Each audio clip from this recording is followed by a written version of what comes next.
Bom, a gente volta a falar sobre o caso de Daniel Silveira, que foi julgado e condenado pelo Supremo Tribunal Federal nesta quarta, após votação de 10 contra 1, e depois o presidente Jair Bolsonaro concedeu uma decisão favorável a ele. E a gente conversa agora com um dos maiores juristas aqui do país, doutor Ives Gandra da Silva Martins. Tudo bem, doutor Ives? Mais uma vez, muito bom ter o senhor aqui na programação da Jovem Pan. Eu já começo perguntando, primeiro, há uma discussão muito grande jurídica. O presidente da República poderia ter concedido esse benefício a ele, doutor? Eu estou absolutamente tranquilo a respeito. Eu não entro no mérito, estou apenas analisando o aspecto jurídico. Eu comentei a Constituição com o Celso Bastos em 15 volumes iguais a esse.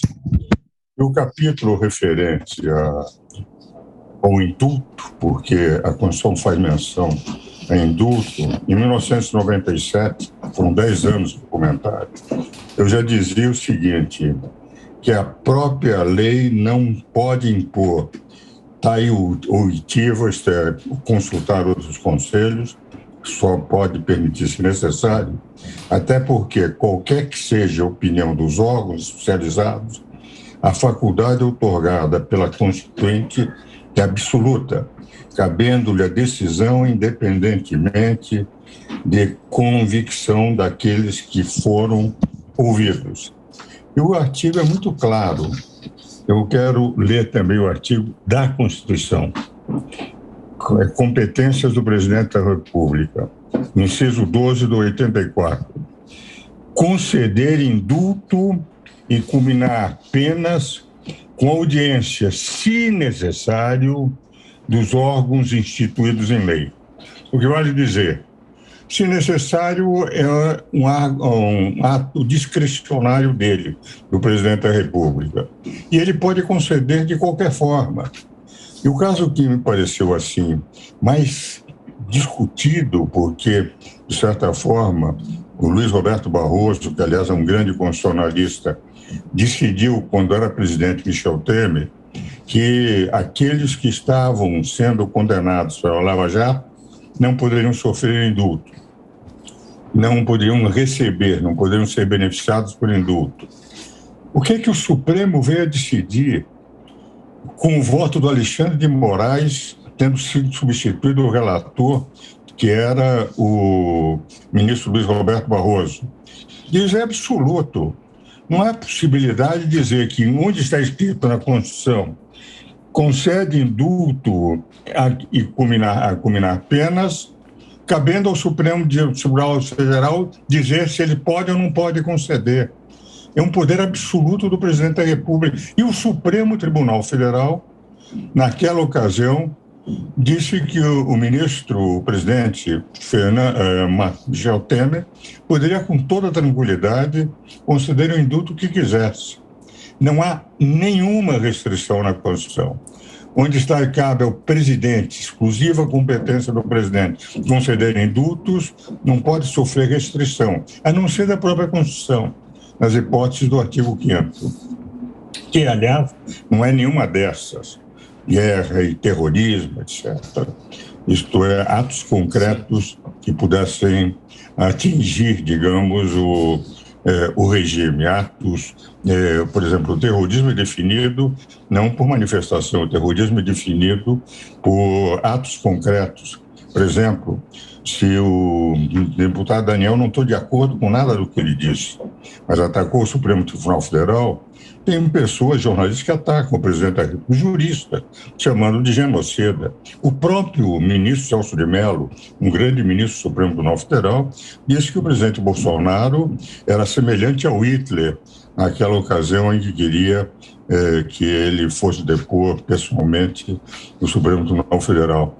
O que vale dizer, se entrar no mérito, se fez bem, se fez mal, se o Supremo acertou ou não acertou, eu sempre contestei essa decisão do Supremo, também com base na Constituição, onde a Constituição diz que a competência absoluta do presidente da República, não pode o Supremo dizer, pode conceder nestas hipóteses e não pode conceder naquelas. Isso é claríssimo no inciso 12, artigo 84, e mais do que isso, desta vez eu estou de acordo com o Supremo. Isso que eu estou dizendo no caso do presidente Michel Temer.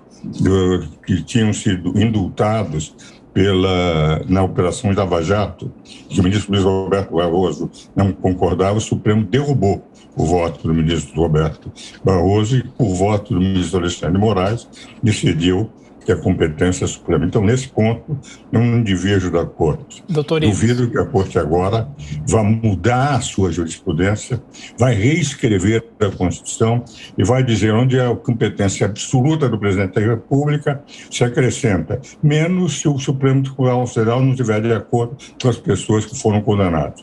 Duvido que o Supremo venha fazer. E se fizer, vai ser muito triste, porque daí sim nós estaremos tendo um Supremo Legislador, um Supremo Constituinte, um Supremo querendo, enfim, ser o superpoder da República, coisa que eu não acredito pela qualidade dos ministros que lá estão. Doutor Ives, na sequência das perguntas dos nossos comentaristas, Amanda Klein faz a próxima pergunta. Amanda.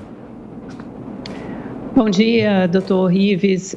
Eu queria colocar argumentos de alguns juristas para que o senhor pontuasse ou rebatesse. Muitos deles falam que há desvio de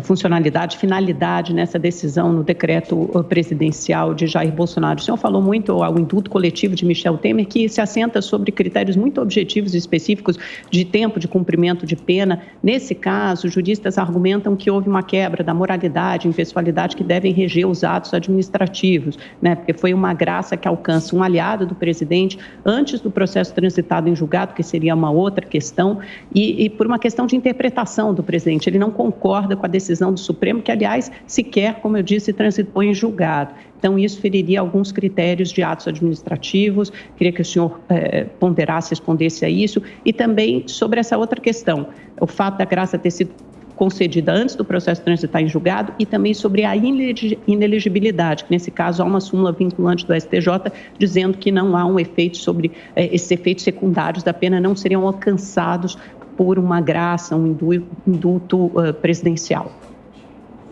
Veja o seguinte, o indulto, a Constituição não impõe absolutamente que ele tenha que justificar um indulto. O indulto é uma tradição no direito mundial, vem dos códigos de Churgi, Gipstar, Hammurabi, que sempre se adotou que naquela ocasião, no passado, o monarca, o rei, o imperador, o basileu, o que fosse, o faraó, tinha o direito de dar indulto, que era um poder absoluto. Isto foi sendo adotado pelas constituições de todo mundo. Este direito de se conceder a determinados, nós tivemos no próprio julgamento de Cristo, o Barrabás e Cristo colocado por Pilatos para ver quem é que ele consideraria um indulto, independente do que tivessem feito. Isso veio para as nossas constituições. E como é de poder absoluto de quem está no governo, a nossa Constituição também adotou o poder absoluto. Não se discute. E o Supremo Tribunal Federal, no caso que eu me referi, declarou diversos pontos que respondem à sua pergunta.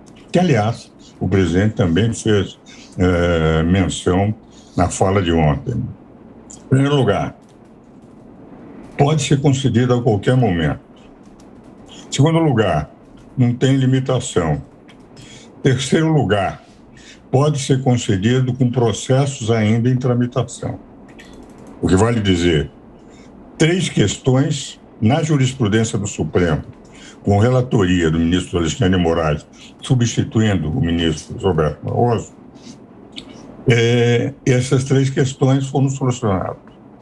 O problema de motivação, abuso de poder, se o presidente tem o poder absoluto de fazer, sem precisar da justificação de por que o fez, indiscutivelmente é uma competência que ele tem e que, evidentemente, ele pode exercer da forma que quiser.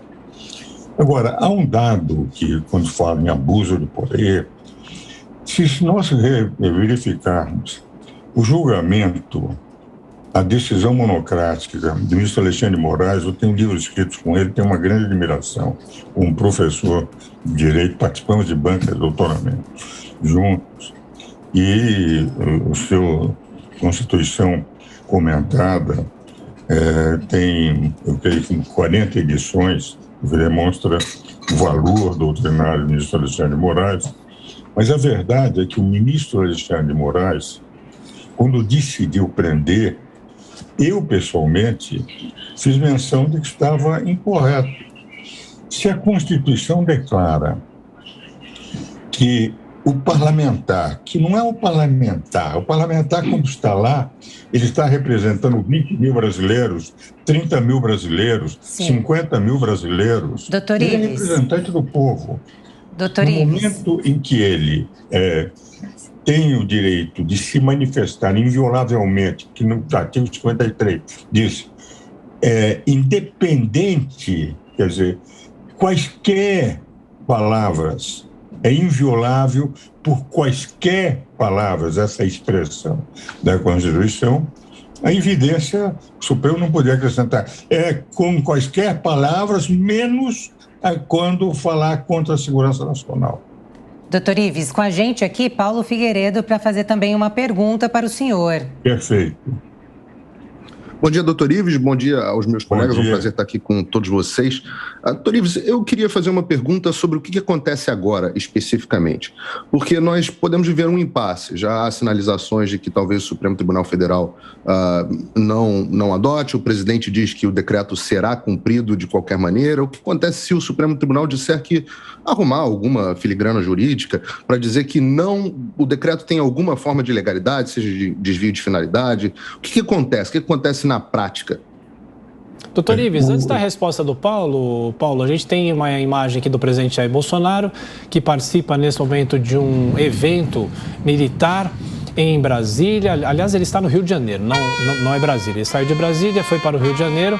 Nesse momento a gente vê e acompanha, para você que está nos ouvindo também, depois entre no Panflix para acompanhar a nossa transmissão. Inclusive há um púlpito, o presidente pode ser que faça uso da palavra. Em instantes a gente volta com essa informação. O presidente Bolsonaro participa de uma cerimônia em homenagem ao Dia da Aviação de Caça no Rio de Janeiro. Ele passa direto pelo púlpito, vai sendo acompanhado pelos seguranças e por integrantes da própria Marinha, da Aeronáutica, melhor dizendo, e agora ele sobe em um palco onde teremos o início dessa cerimônia. O Paulo Figueiredo fez a pergunta para o doutor Ives e, na sequência, a resposta do doutor Ives. Pois não, doutor? Pois eu vejo o seguinte, se houver um impasse, o Supremo impor, e se o presidente entender que a mudança da jurisprudência, porque para colocar qualquer aspecto modificativo da jurisprudência criada pelo próprio Supremo de respeito ao poder absoluto do presidente, e o presidente não quiser cumprir, nós temos um conflito entre poderes. O que a Constituição define a esse respeito? Existe o título 5 da Constituição. Como é que é o título 5? Diz o seguinte: da defesa das instituições democráticas e do Estado. Então, a defesa, no momento de crise, que eu chamo de regime constitucional das crises, é o título 5º e não o título 4, que é da organização dos poderes, que vai solucionar o problema. Interpretação minha, que sempre foi absolutamente deturpada, que também está nesses comentários. As Forças Armadas teria pontualmente, se houver solicitação de qualquer dos poderes para repor a lei e a ordem, isso é um conflito em que os poderes não se entendem, legislativo, judiciário, executivo, judiciário. As Forças Armadas teriam que repor naquele ponto, o que vale dizer, se o presidente recorresse, não poderia comandar as Forças Armadas pela parte do conflito. Não poderiam o seu ministro da Defesa participar, que é um órgão de governo. Mas, com as Forças Armadas, é uma instituição do Estado, para repor só aquele ponto, diria, o deputado não poderá ser preso.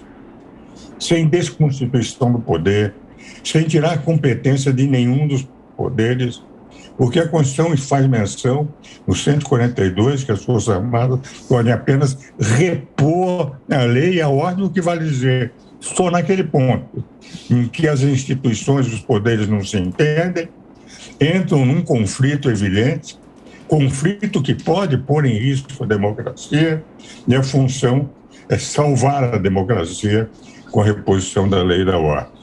E daí pode dizer o seguinte: não prende o deputado, ou prende o deputado. Pode decidir a favor de um dos poderes só para repor a lei e a ordem, que foi o mecanismo que o Constituinte colocou, pondo 2 títulos da Constituição, o 4 dizendo a organização dos poderes, e o 5º, o regime constitucional das crises, estado de sítio, estado de defesa e função das Forças Armadas e da segurança pública. Meu pensamento, que foi escrito durante 30 anos, em todos os meus comentários, foi deturpado. Isso é golpe, os militares vão desconstituir, vão eliminar os poderes. Nunca disse isso. Bastam ler os meus escritos. Sempre disse repor pontualmente mais. Se o conflito for entre o executivo e qualquer outros poderes, o presidente não pode comandar as Forças Armadas, nem o seu ministro de Defesa. Só as forças do Estado, de uma instituição do Estado, que poderia fazer. Mas eu estou convencido que não vamos chegar a esse ponto. Eu sempre disse nos meus comentários que aquilo foi posto para fazer com que os poderes tivessem consciência da importância daquilo que diz o artigo 2º da Constituição, que deve haver harmonia e independência dos poderes, não os poderes ficarem conflitantes. Só se o conflito for irreversível, impossível de ser solucionado com bom senso, é que as Forças Armadas reporiam naquele ponto, exclusivamente, sem discutir poderes, sem modificar em nada aquela ordem ou aquela lei que foi descumprida no momento.